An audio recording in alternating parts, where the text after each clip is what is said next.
Voy a comenzar a grabar la sesión, aprovechando de conversar sobre este tema del barco, del cambio constante de las piezas del barco. El asunto es que este barco tenía más de 300 años.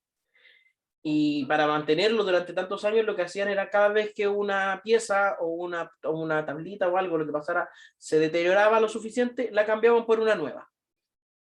Entonces la pregunta es, si han cambiado todas las piezas del barco, ¿es el mismo barco?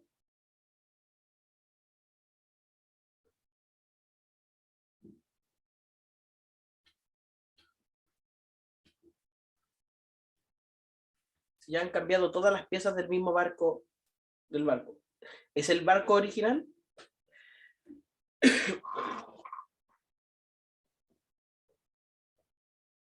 No creo, po.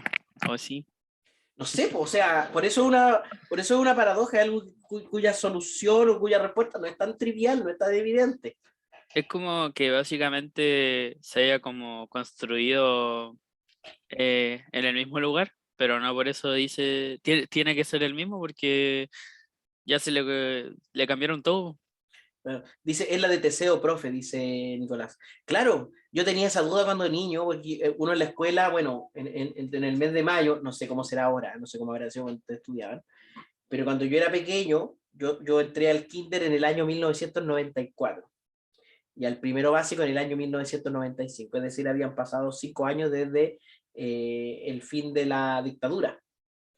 Yo no viví en dictadura, yo nací el año 89, entonces no tengo ningún recuerdo de Chile en dictadura, pero sí tengo muchos recuerdos de Chile en transición. Por ejemplo, la primera elección presidencial de la que yo tengo como conciencia es cuando gana Eduardo Frei Ruiz Tagle. Y que el presidente en aquella época era Patricio Elwin.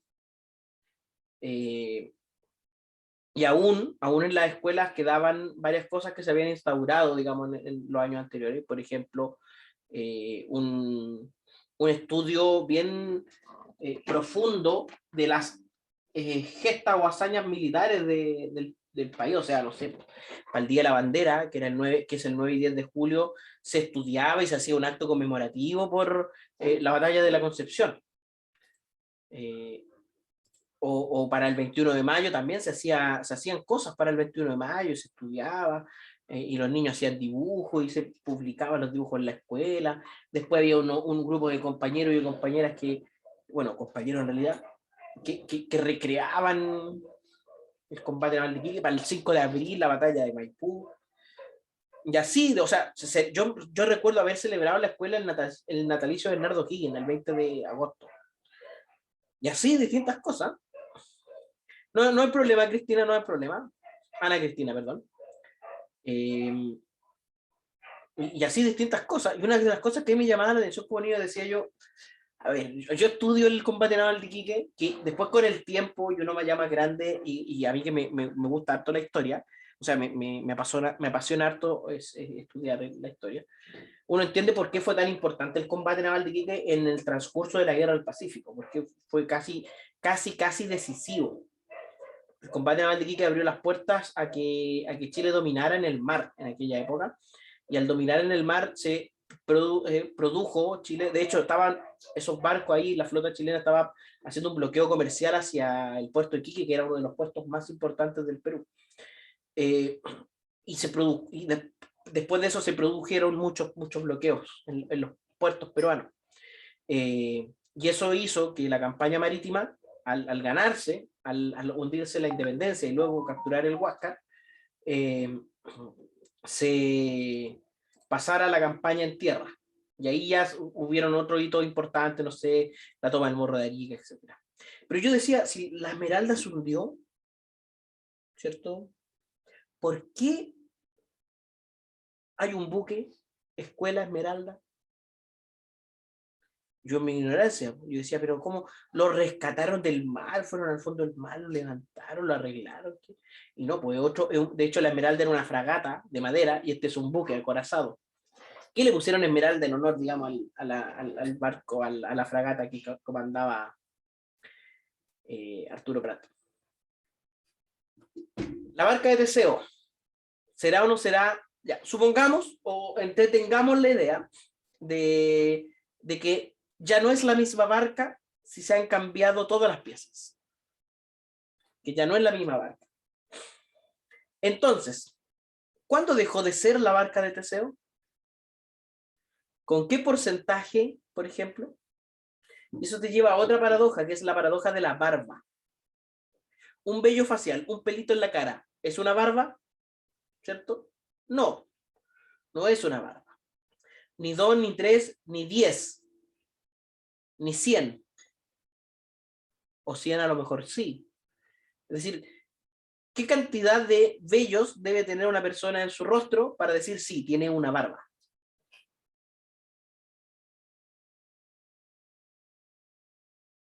Y si uno establece ese número, uno antes ya no es barba entonces, un pelito menos. Eso nos lleva, por ejemplo, al tema de la entrega del taller GeoGebra. Está puesta para un día y una hora en específico. Y si me paso un minuto, ¿es tan grave pasarse un minuto?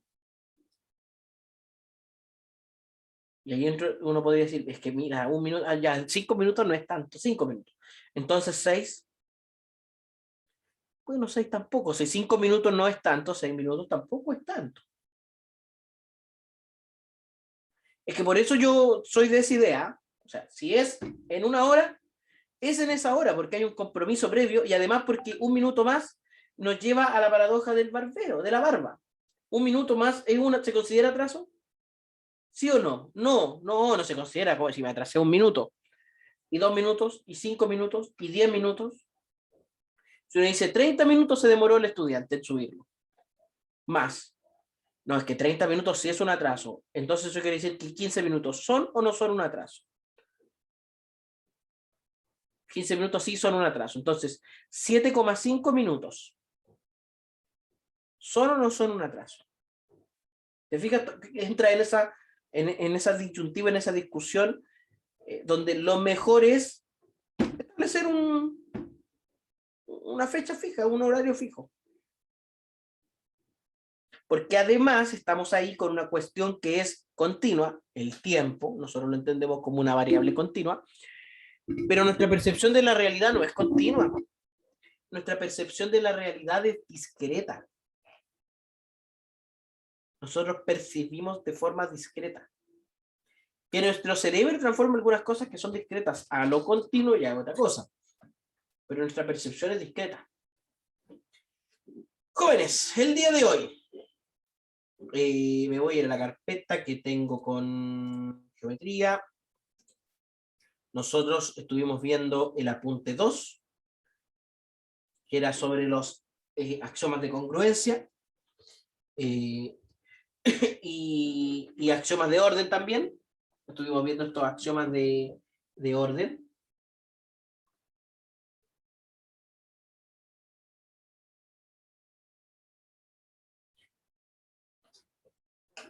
Chicos, les voy a pedir un segundito que me llegó una información muy importante por correo, estoy viendo aquí ahora, y tengo que derivarla a otra persona esa información, pero inmediatamente. ¿Ya? Vamos a ver algunas definiciones sobre ángulos, sobre el interior y el exterior, y eso nos va a permitir establecer los axiomas de orden de ángulos. ¿Ya? Así que, si me dan un segundito, estoy con ustedes, pero inmediatamente.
Ya, ahora sí, jóvenes, disculpen esa interrupción, ese par de minutitos.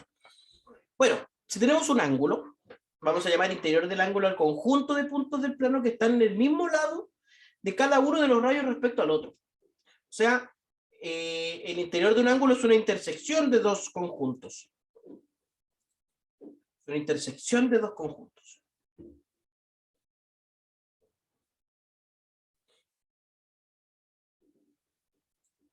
De los que están de este lado sobre uno de los rayos y los que están del otro. Esas dos intersecciones corresponden al interior de un ángulo. O sea, si tenemos,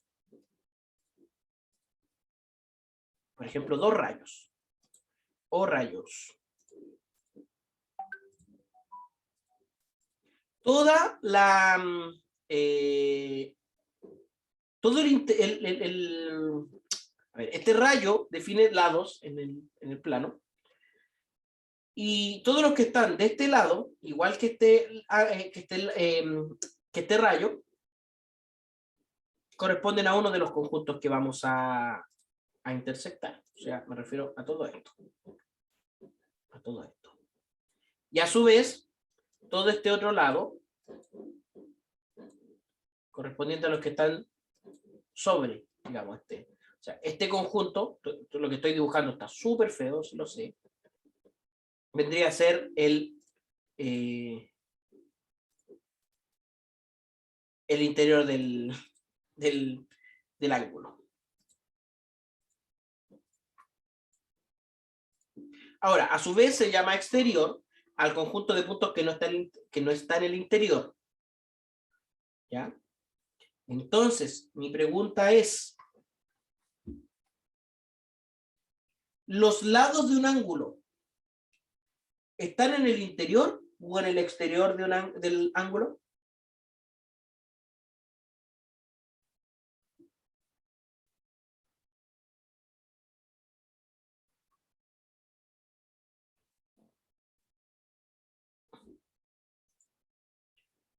En el interior. ¿Por qué, Yerko?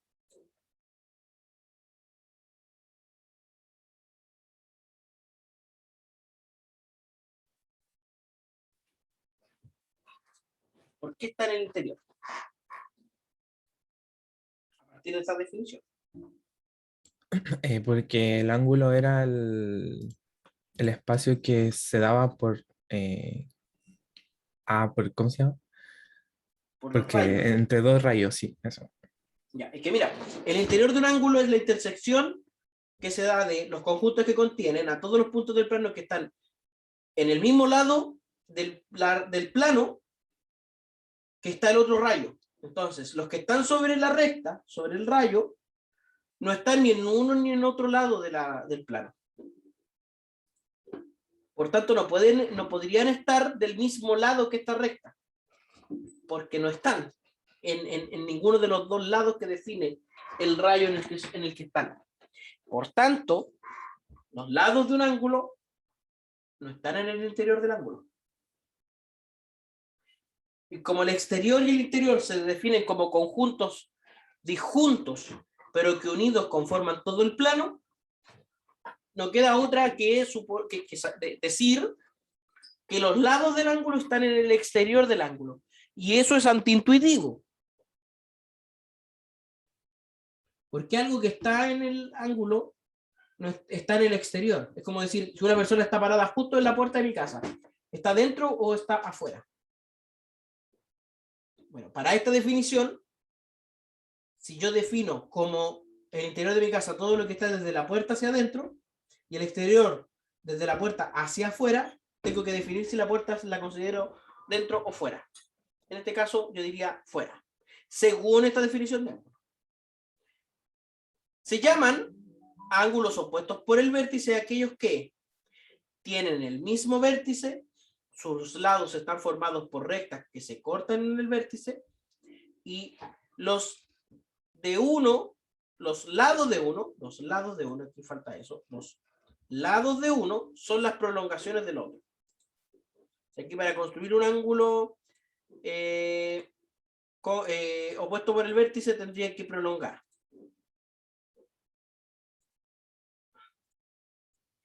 Aquí tendría ángulos opuestos por el vértice.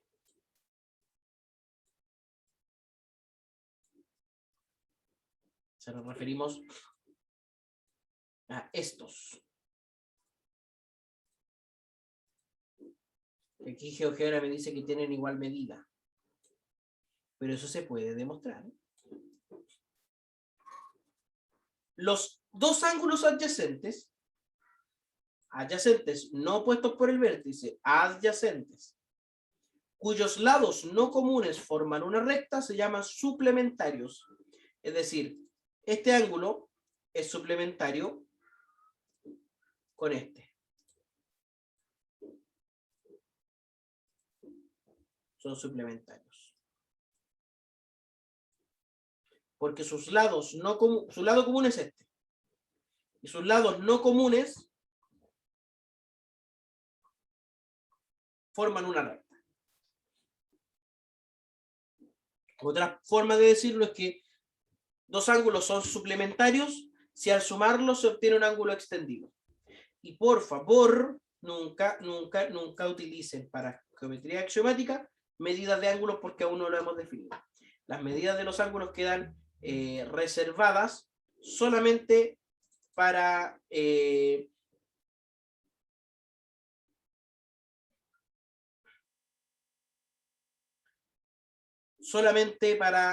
temas de geometría escolar. ¿Ya? Les voy a tener que pedir nuevamente una introducción, chicos. Estoy a propósito de la misma información que estoy recibiendo, ¿vale?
Oye, estuve hablando un minutito sin audio. Les decía que un ángulo se llama recto si es congruente a su suplementario, es decir, no necesitamos la medida de ángulos para definir un ángulo recto. Dadas dos semirrectas, L1 y L2 que parten en O, o sea, aquí tenemos a L1 y L2 que parten en O,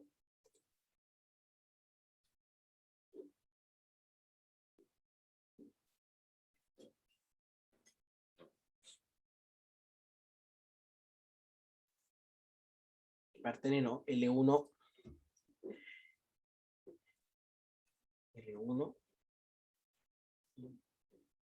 L2, en O. Y R es un rayo que parte en O, cualquiera. R es un rayo que parte en O. Este será R. Entonces se cumple una y solo una de estas posibilidades. ¿Todos los puntos de R distintos de O están en el interior del ángulo o todos los puntos de R distintos de O están en el exterior? En el fondo me están diciendo que no puede ocurrir que hayan puntos unos afuera y otros dentro. No puede ocurrir eso. Esta demostración siempre la dejo de ejercicio y de vez en cuando entra en la PEP. Son cosas que a mí me parece que es importante que uno vaya reflexionando. ¿Por qué la dejo de ejercicio? Porque el pensar cómo resolver esta demostración siempre enseña cosas.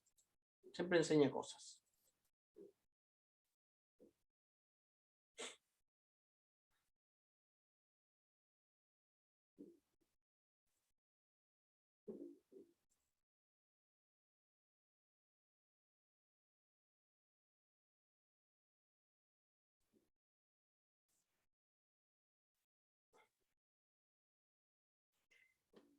El teorema 7, cuya demostración tampoco está, dice que si un punto P, si P es un punto que está en el interior de un ángulo, de vértice O, y Q es un punto que está en el exterior, entonces PQ contiene un punto del ángulo.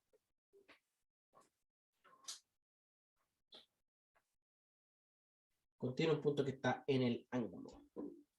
Teorema 8.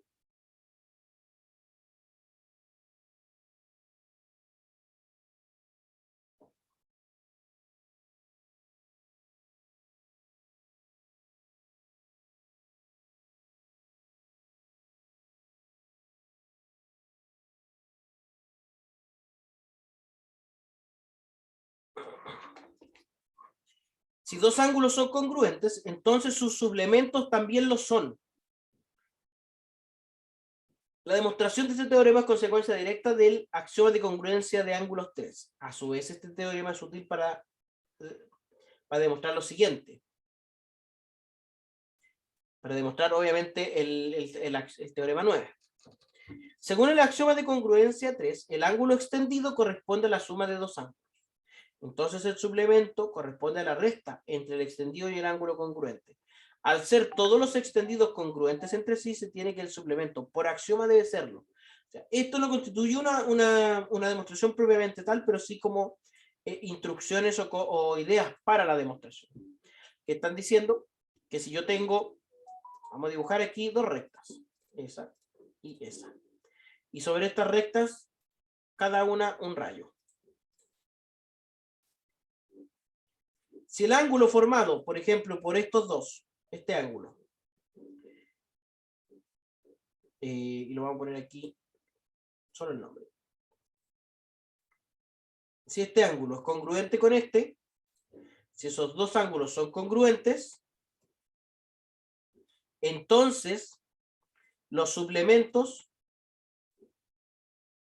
también deben ser congruentes.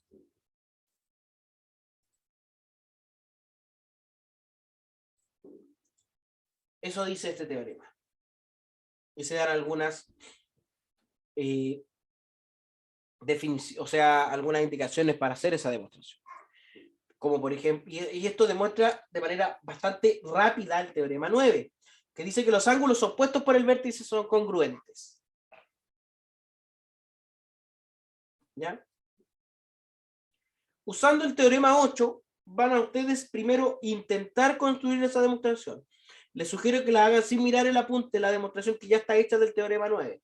Nos vamos a tomar unos 5 minutos para que ustedes puedan analizar esas ideas y después me cuentan qué ideas obtienen de aquello. ¿De acuerdo?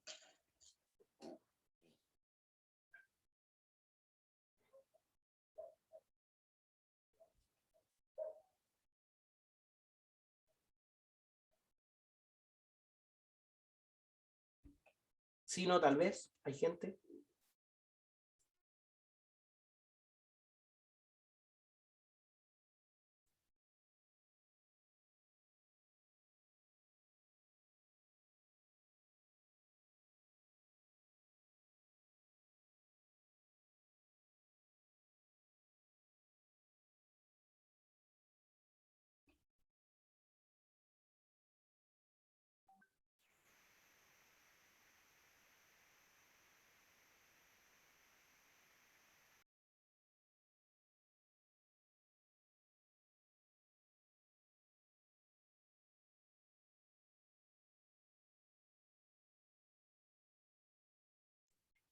La pregunta, más que nada, es que intenten hacer una demostración del teorema 9, es decir, demostrar que los ángulos opuestos por el vértice son congruentes, asumiendo que el teorema 7 hacia atrás, del teorema 8 hacia atrás son todos verdaderos. O sea, podemos utilizarlos como argumentos para la demostración.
Como no fue, jóvenes, pudimos demostrar que los ángulos opuestos por el vértice son congruentes.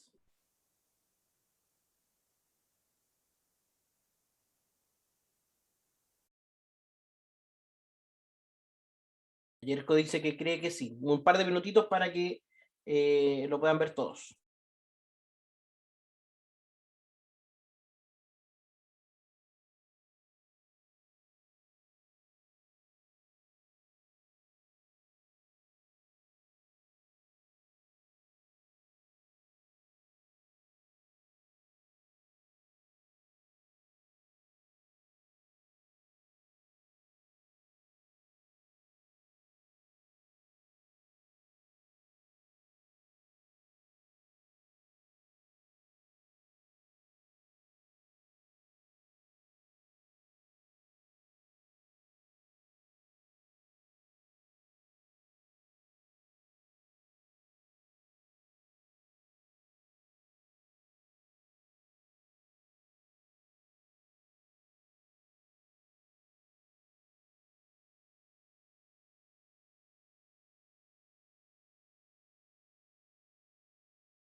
A ver, veamos.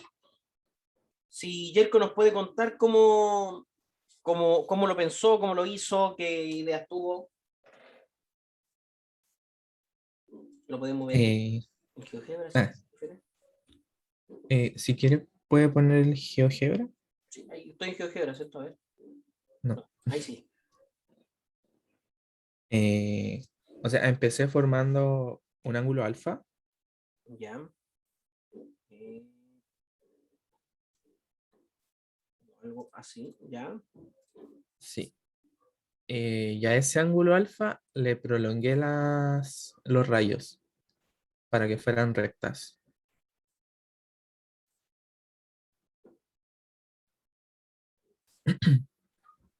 Ya. Y ahora, por definición Ya. de ángulo, tenemos que el ángulo que se forma en la recta, por ejemplo, la primera que entre alfa y esa recta, Ya. Este ángulo de aquí. eh, si ese ángulo es suplementario a alfa, Ya, es un ángulo. Ya, ese. A ese le puse gamma. gamma. Entonces alfa y gamma son suplementarios. Aquí, de hecho, Sí, aquí, así lo tengo aquí. sí. Y ahora con la otra recta, alfa también forma un ángulo suplementario. Con la otra recta Sí, sería este ángulo. sí. Y a ese le puse gamma prima. ¿Ya? Voy a cambiarle el nombre. Entonces, Y como alfa no cambia y forma el ángulo suplementario con gamma y gamma prima, eso quiere decir que gamma y gamma prima son congruentes, ya. porque alfa no cambia. Entonces, Claro. Por el y teorema 8 luego, entonces. sí, y luego o sea, por teorema 8 obtuve que beta es, ¿cómo se llama? Es Suplementario de alfa, o sea, congruente a alfa, ya. porque como gamma y gamma prima son congruentes, entonces sus suplementarios también son. Y como beta también es suplementario de gamma, Entonces, entonces alfa es congruente con beta. con beta. Perfecto, está bien. Te diste un par de vueltitas de más, pero el concepto está bien. O sea, a partir eh, de que si los ángulos suplementarios son congruentes, entonces los ángulos originales son congruentes. En el apunte de demostración es muy similar a lo que menciona usted, Jerko, porque se tiene alfa, beta y gamma como en la figura, donde alfa y beta son los ángulos opuestos por el vértice y gamma es suplementario de cada uno. Alfa y gamma son suplementarios porque los lados no compartidos forman una recta. Gamma y beta son suplementarios por la misma razón. Como gamma es congruente con gamma por el principio de identidad, entonces alfa y beta son congruentes por el teorema 8. Entonces podemos ahora sí comenzar a comparar segmentos. Para definir la comparación de segmentos debemos tener primero los símbolos de el menor y el mayor, ¿cierto? Para eso definimos lo siguiente. Si tenemos un segmento en la recta L1, segmento AB, y un segmento CD en la recta L2, o sea, para comparar segmentos,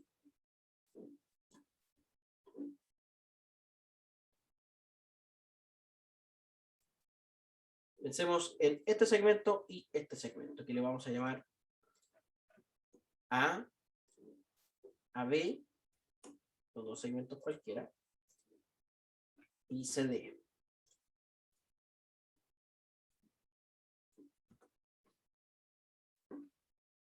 Entonces, para poder compararlos vamos a necesitar las rectas que los contienen.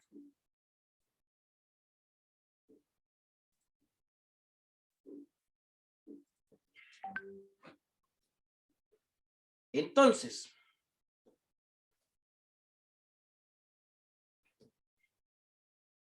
si sobre L2 determinamos E del mismo lado que D respecto a C, de modo que AB y CE sean congruentes, es decir, lo que hacemos es copiar este segmento por aquí y marcamos este puntito que sería E.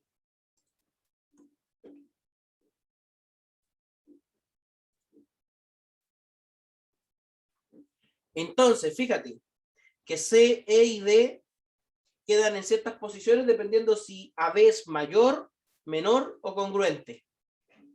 Mira, si AB es más grande que CD, ¿dónde queda E? ¿En qué orden quedan?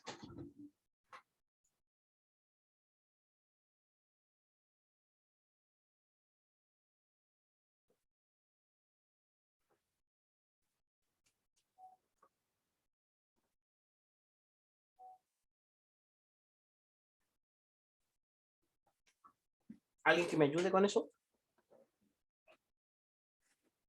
¿Qué pasa si AB es mayor que CD? ¿Qué pasa con el punto E? El punto C, D y E.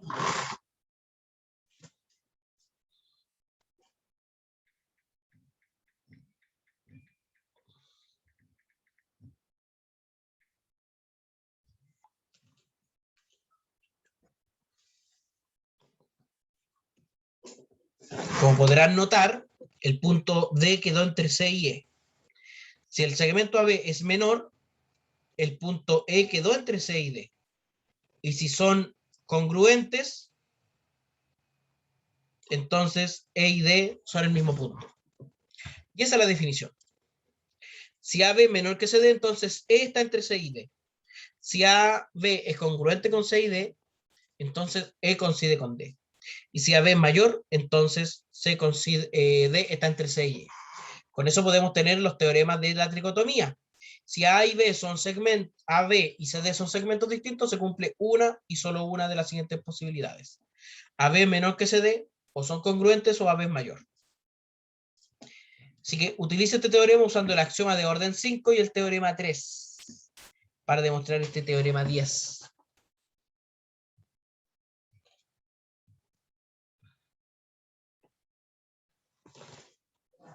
¿Ya?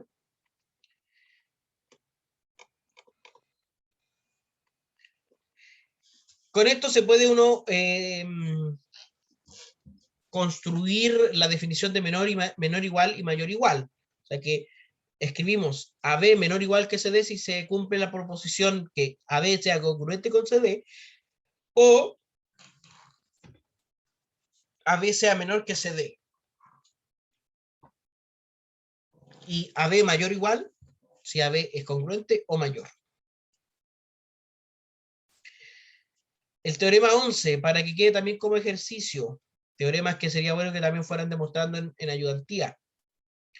Si AB es mayor que CD y CD es congruente con EF, entonces AB es mayor que EF. Algunas definiciones que van a ser importantes para la clase que viene. Si se tiene un conjunto de puntos del plano distintos entre sí, digamos A, B, C, D, hasta M, vamos a llamar poligonal a la concatenación de los segmentos AB, BC, CD, NM, y diremos que la poligonal comienza en A y culmina en M.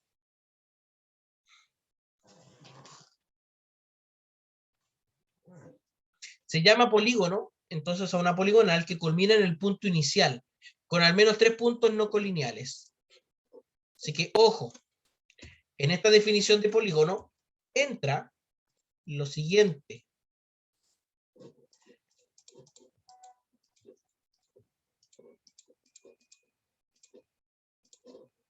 Eso es un polígono. Porque una poligonal sería esto.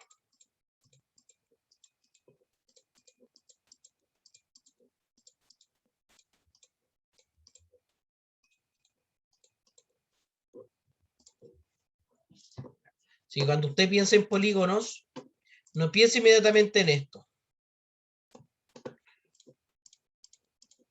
Porque ese es un polígono, son polígonos especiales, particulares.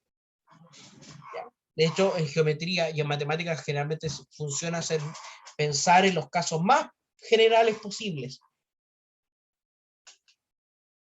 Los casos particulares, por ejemplo, nos sirven como una demostración.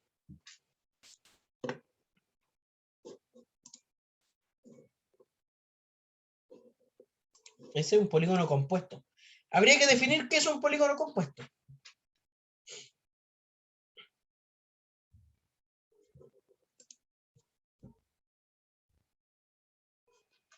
Porque, por ejemplo, este punto de aquí no es vértice del polígono. Este tampoco y este tampoco no son vértices del polígono. ¿Ya? Se llama interior del polígono a la región común de todos los interiores de los ángulos del polígono.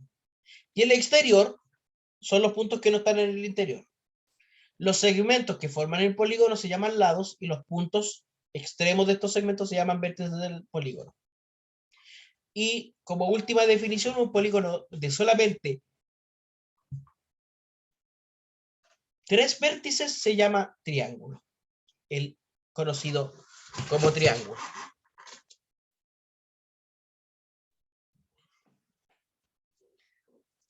Dicho eso y quedándonos con estas definiciones, jóvenes, no sé si quedan algunas dudas, preguntas. Hoy día hubo poca participación.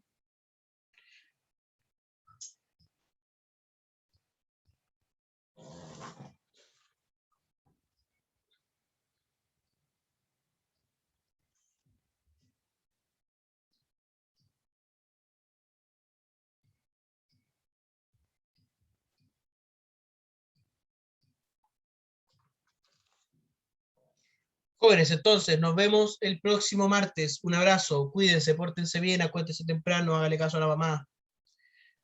Nos vemos, profe, que esté bien. Chao.